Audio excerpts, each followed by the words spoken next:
sou aluna da disciplina de Introdução à Física Clássica na Escola de Ciência e Tecnologia da UFRN, que é ministrada pelo professor Lúcio. Nessa segunda unidade, a gente vai falar sobre energia e trabalho. Bom, o primeiro tópico dessa unidade é energia potencial e conservação da energia. Eu vou falar primeiramente sobre energia potencial. Por definição, esse tipo de energia fica armazenada dentro de um corpo, independente de qual seja. Então, esse aqui é o corpo. E ela depende principalmente da sua posição. Então, aqui a gente tem uma posição inicial. E se esse corpo se mover com essa energia armazenada, aqui teremos a posição final. Uma pergunta natural que se faz é a seguinte: para onde vai a energia quando o trabalho é negativo? O corpo ele perde essa energia? Similarmente, de onde vem a energia quando o trabalho é positivo? O corpo ganha energia? Lembrando que trabalho é a transferência de energia realizada por uma força, ou um conjunto de forças que agem sobre esse corpo, né? Então, vamos usar um exemplo simples de um pêndulo, por exemplo.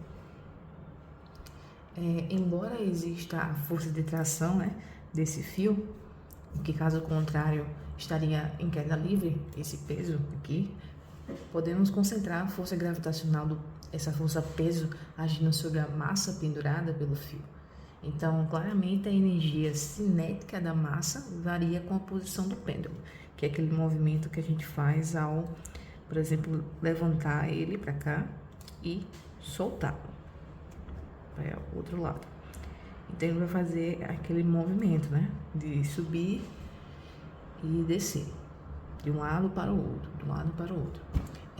A gente já viu que o trabalho da força gravitacional transfere energia para a massa na descida e retira energia na subida. Afinal, de onde vem e para onde vai essa energia transferida? Como resposta, a energia transferida pelo trabalho é armazenada no sistema, que no caso, no pêndulo, que é do pêndulo.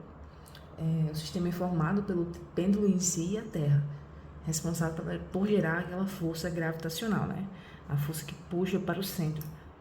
Então, essa energia é chamada de energia potencial, tá? Resumidamente, num exemplo bem simples, a gente consegue ver na prática um pouco de como funciona e o que é energia potencial. Já falando um pouco da conservação da energia, na física, o termo conservação refere-se a algo que não muda. Isso significa que a variável de uma equação que representa uma grandeza conservativa é constante ao longo do tempo. A variável tem o mesmo valor antes e depois de um evento. Lavoisier mencionou uma frase que pode definir bem a questão da conservação da energia, porque na natureza nada se cria, nada se perde, tudo se transforma. Então a energia está presente em tudo. O que muda é o tipo de energia que está sendo usada e transformada. Bom, agora iremos falar sobre forças conservativas. Uma força ela é dita como conservativa se o trabalho que ela realiza sobre o corpo, que se desloca entre dois pontos, né?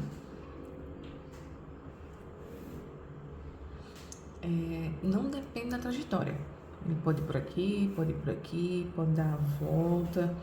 Então, não depende da trajetória seguida por esse corpo, mas apenas das posições inicial e final.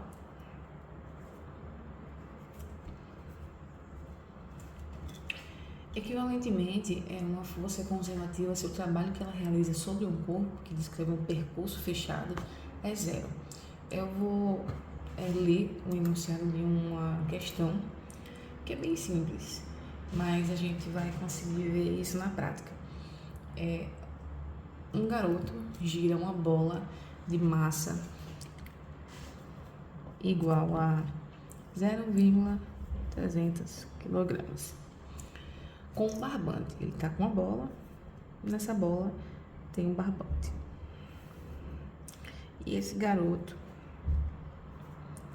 ele vai fazer essa bola girar. E ele gira em uma rapidez variável em um círculo vertical de raio 1,20 metros. A pergunta é: quais são os trabalhos realizados sobre a bola por uma força de tensão de 10 newtons no barbante e pela força gravitacional durante uma rotação completa da bola? Bom, nessa questão a gente precisa de uma sacada. Para isso, vamos descrever aqui qual é a fórmula do trabalho. Então, o trabalho é igual ao produto escalar entre a força e o deslocamento. A gente sabe que o deslocamento é igual à posição final menos a posição inicial. Vamos analisar agora o deslocamento da bola no caso do problema. Aí é que tá. O deslocamento vai ser nulo, já que a posição inicial e a posição final são as mesmas numa rotação completa. Então, o trabalho sobre a bola será zero para as duas forças. Então, aquela definição que eu tinha mencionado. Uma força é conservativa se o trabalho que ela realiza sobre um corpo, que descreve um percurso fechado, é zero. Então, é basicamente isso, tá? Ainda falando de forças, agora vamos falar das forças não conservativas. Uma força não conservativa é aquela cujo trabalho realizado depende não só da trajetória descrita pelo ponto de aplicação, como também da velocidade do corpo, que se move ou de outras grandezas. Essa parte de força não conservativa vai ser um pouco mais conceitual mesmo, não tem muitos exemplos ou cálculos, então eu vou usar alguns exemplos, mas realmente é só em forma de conceito. Ao contrário das forças conservativas, não é possível definir qualquer energia potencial associada a forças não conservativas. Como exemplos mais significativos de forças não conservativas, podemos referir-se ao atrito e à resistência do ar. No entanto, existem outras forças não conservativas nos sistemas bioquímicos e musculares. Normalmente não se calcula o trabalho realizado pelas forças não conservativas, mas sim a determinação da variação de energia cinética por aplicação do teorema de trabalho e energia. Deste modo, a expressão para trabalho realizado por forças não conservativas é trabalho igual a ΔE, sendo o ΔE uma variação de energia mecânica total do sistema, e o W, que da força não conservativa, é o trabalho realizado pelas forças não conservativas. Essa expressão ela permite concluir que no sistema existiriam forças não conservativas, a energia mecânica varia, ou seja, existe uma limitação à sua conservação no sistema. O trabalho das forças não conservativas pode ser positivo, negativo ou nulo. No primeiro caso, que é o positivo, a energia mecânica total do sistema diminui e estamos perante um sistema resistivo. No segundo caso, que é o negativo, a energia mecânica total do sistema aumenta e estamos perante certos sistemas bioquímicos.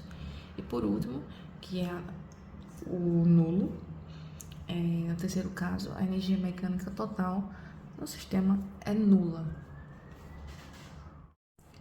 Bom, esse tópico vai ser bem breve, porque eu basicamente falei sobre as duas coisas no anterior. Então, eu vou falar um pouco mais sobre o trabalho, de uma forma bem resumida, para a gente conseguir dar continuidade. Então, O trabalho é uma grandeza física relacionada à transferência de energia devido à atuação de uma força. Como eu falei anteriormente, a questão daquele pêndulo também se encaixa aqui. Então, realizamos um trabalho quando aplicamos uma força em um corpo e este sofre um deslocamento. Então, vamos usar outro exemplo. Eu vou no supermercado e tenho o carrinho de compras, né?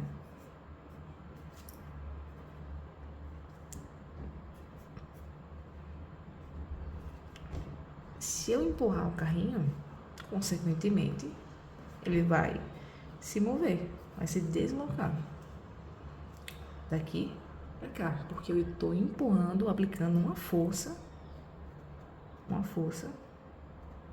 sobre o carrinho.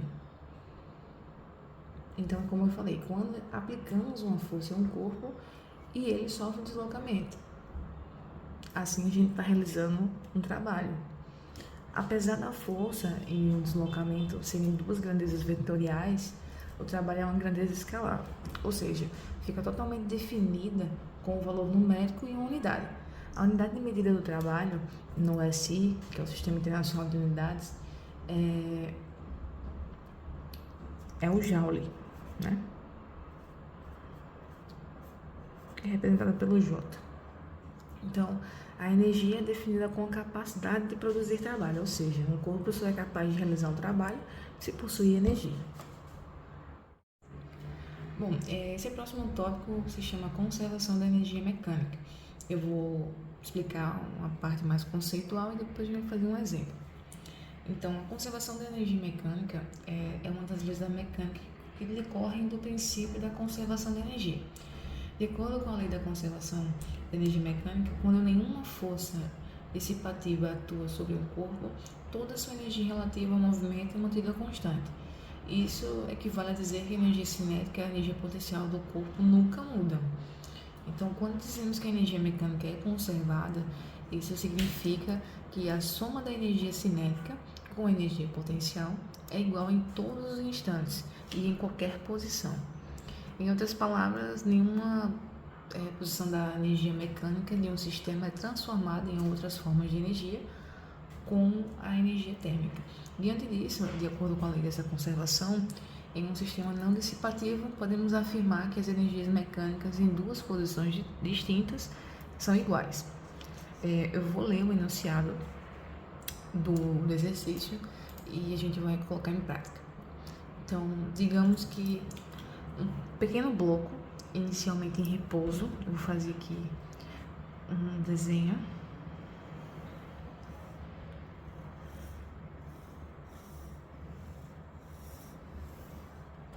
O bloco está aqui. E aqui a gente tem uma altura de 3 metros. Aqui a gente tem 0,5. Aqui 1,5. 2,5. E aqui 3,5. Então, digamos que um pequeno bloco, inicialmente em repouso, é liberado em uma rampa sem atrito a uma altura de 3 metros. As alturas das elevações ao longo da rampa estão indicadas no desenho, que é isso aqui, né? 1.000 metros, 1,5, 2,5, 3,5. Os cumes das elevações são todos iguais, de forma circular, e o bloco não perde contato com o piso em nenhuma das elevações. Letra A. Qual é a primeira elevação que o bloco... Letra A. Qual é a primeira elevação que o bloco não consegue superar? Então, de acordo com a lei da conservação de energia mecânica, a energia mecânica antes de ser igual à energia mecânica a energia mecânica antes de ser igual à energia mecânica depois. Bom, o próximo tópico se chama conservação da energia mecânica. Então, eu vou falar algo mais conceitual e depois a gente parte para o exemplo. Então, a conservação da energia mecânica é uma das leis da mecânica que decorrem do princípio da conservação da energia, como o nome mesmo já diz. Então, de acordo com a lei da conservação da energia mecânica, quando nenhuma força dissipativa atua sobre um corpo, toda a sua energia relativa ao movimento é mantida constante. Isso equivale a dizer que a energia cinética e a energia potencial do corpo nunca mudam. Quando dizemos que a energia mecânica ela é conservada, isso significa que a soma da energia cinética com a potencial é igual em todos os instantes e em qualquer posição. Então, diante disso, de acordo com essa lei da conservação da energia mecânica, em um sistema não dissipativo, podemos afirmar que as energias mecânicas em duas posições distintas são iguais. Agora eu vou fazer um exercício para poder mostrar isso melhor na prática. Vou ler o enunciado para a gente poder dar continuidade. Aqui eu já adiantei a parte do desenho que vou dar como exemplo e em seguida eu leio o enunciado. Então, um pequeno bloco, esse aqui, inicialmente em repouso, é liberado em uma rampa sem atrito a uma altura de 3 metros. As alturas das elevações ao longo da rampa estão indicadas nesse desenho. Então, os cumes das elevações são todos iguais em forma circular e o bloco não perde contato com o piso em nenhuma dessas elevações. A primeira pergunta é: qual é a primeira elevação que esse bloco não consegue superar? Então, de acordo com a lei da conservação da energia mecânica, a energia mecânica antes tem que ser igual à energia mecânica depois. Então, já que o bloco parte do repouso, ele possui apenas energia potencial. Sabendo disso, é impossível que ele alcance uma altura maior que a altura inicial dele, que é de 3 metros. Pois caso isso aconteça, a energia mecânica depois será maior que a energia mecânica inicial, que é justamente o oposto do conceito da conservação da energia mecânica. Então, o bloco não irá conseguir superar a elevação de 3,5, porque ele não vai ser igual à altura inicial, tá? Então, vamos para a letra B. O que acontece com o bloco em seguida? Então, o bloco irá escalar o último cume até a altura de 3 metros e depois inverterá a direção do seu movimento e retornará à posição inicial. Entretanto, em movimento oscilatório entre as posições de início e a posição de altura de 3 metros do último cume. Então, ele vai fazer esse movimento. Quando ele atingir os 3 metros, ele vai fazer o caminho de volta. Bom, o próximo tópico se chama forças externas sobre um sistema. Eu vou explicar um pouco, vai ser breve sobre esse assunto, porque não precisa se aprofundar tanto nele para conseguir entender. Então, antes de entender o que é uma força externa, devemos compreender a ideia de sistema. O corpo ou um conjunto de corpos são adotados como objetos de estudo, são considerados um sistema. Então, se você tem um conjunto de coisas que são adotadas como um objeto de estudo, aquilo é um sistema. A gente, ao analisar, por exemplo, a colisão entre dois veículos, 1 e 2, a gente pode dizer que os veículos 1 e 2 compõem um sistema de estudo. São dois objetos que estão fazendo parte de um acontecimento que vai ser estudado. Então, as forças externas atuam de fora para dentro do sistema. Por isso, a gente pode dizer que esse tipo de força ela é exercida sobre o sistema. Então, vamos voltar ainda falando dos carros. Esse exemplo da colisão, a gente pode dizer que a força-peso que atua sobre o veículo 1 e o veículo 2 é uma força externa, porque é uma força que está sendo exercida pela Terra, certo? A Terra vai fazer com que o acontecimento, essa colisão dos objetos vão compor esse sistema e vai existir essa colisão, tá? O princípio da conservação da quantidade de movimento, ele fundamenta-se no fato de que a resultante das forças externas que atuam sobre o sistema deve ser nula. Então, sendo assim, a quantidade de movimento dele será mantida. Chegamos ao último tópico do assunto, que se chama potência. Então eu vou falar um pouco da definição, o conceito, dar alguns exemplos e no final a gente faz um exercício. Então a potência, ela é uma grandeza física usada para calcular a quantidade de energia concedida ou consumida por unidade de tempo. Em outras palavras, é a taxa de variação da energia em função do tempo. A potência é útil para medir a rapidez com a qual uma forma de energia é transformada por meio da realização de um trabalho. Por exemplo, dizemos que uma máquina ela é mais potente que outras máquinas quando ela é capaz de realizar a mesma tarefa em um tempo menor ou realizar uma quantidade maior de tarefa no mesmo intervalo de tempo. Ela pode ser calculada pela sua fórmula geral, que é a variação de trabalho dividida pela variação de tempo. Então, a potência ela é variação de trabalho sobre a variação do tempo. A unidade de medida da potência adotada pelo SI é o Watt. É uma unidade equivalente a um joule por segundo. Joule porque é a unidade de trabalho e segundos que é a unidade de tempo. Então, existem alguns tipos de potência. Por exemplo, a elétrica, a instantânea, a mecânica, a média e a termodinâmica. A potência elétrica é relacionada ao consumo de energia elétrica. A potência instantânea é relacionada aos tempos próximos a zero. A potência mecânica é relacionada ao movimento. A potência média é a média entre os valores da potência. E a potência termodinâmica é relacionada aos gases que se expandem ou comprimem isobaricamente e a quantidade de calor sensível ou calor latente propagada. Então, com base nessas informações conceituais, a gente vai fazer agora um exercício rápido e prático de um exemplo de potência.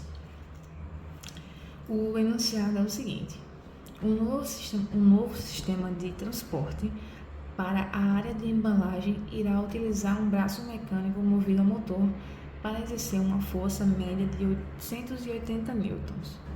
880 newtons. Para empurrar caixotes por uma distância de 12 metros em 22 segundos.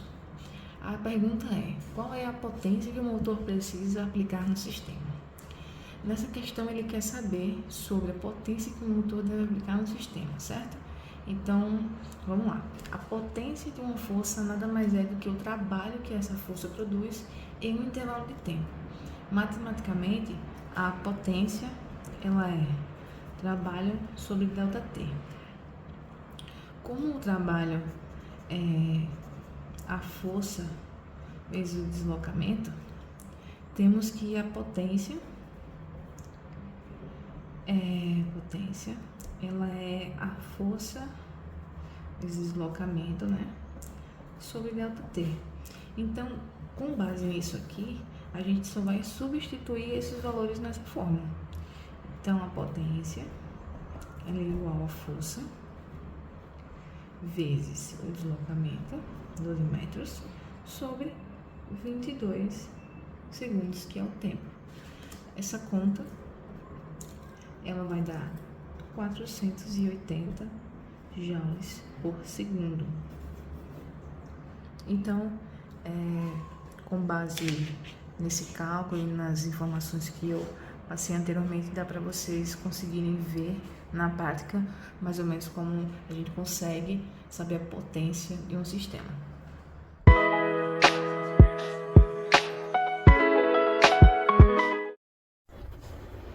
Bom, dando continuidade ao assunto da unidade, trabalho e energia, agora eu vou fazer o experimento que envolve esse tema.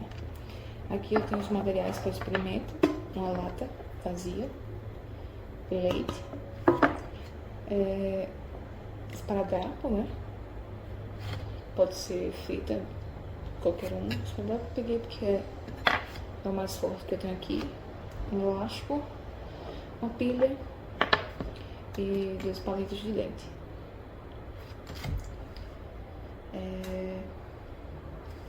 Vamos lá. Na lata, a gente precisa apenas fazer furos, tanto em cima quanto no fundo. Aqui, a gente vai fazer o seguinte: a gente vai amarrar o elástico na fita, o elástico na pilha.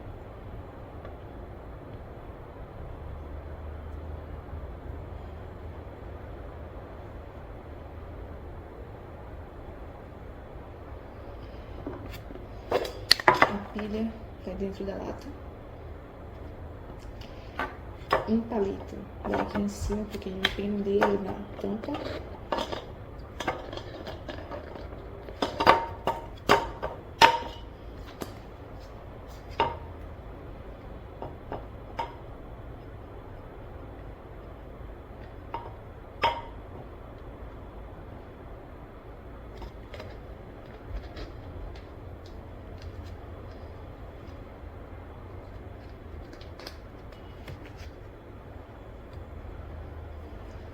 E a gente vai puxar aqui, porque a gente precisa prender outro palito aqui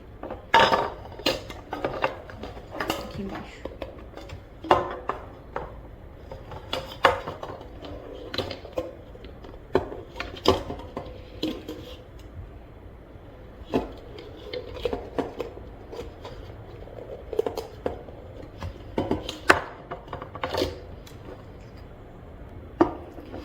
Pronto, eu dei uma pausa, mas eu consegui colocar, porque tava demorando pra pôr. Coloquei nas duas extremidades. E o experimento é o seguinte: quando esticamos o elástico, por exemplo, né, esse aqui, ó, a gente está armazenando energia dentro dele. Essa energia é chamada energia potencial elástica. Nesse experimento, a gente vai fazer um acumulador de energia potencial elástica. Para isso, vamos realizar o que eu falei, todos esses materiais. E o experimento, com esse experimento pronto dessa forma, com a pilha no centro da lata e preso ao elástico, vamos ver o que vai acontecer, certo? Mas aqui em cima da mesa, ela é pequena, mas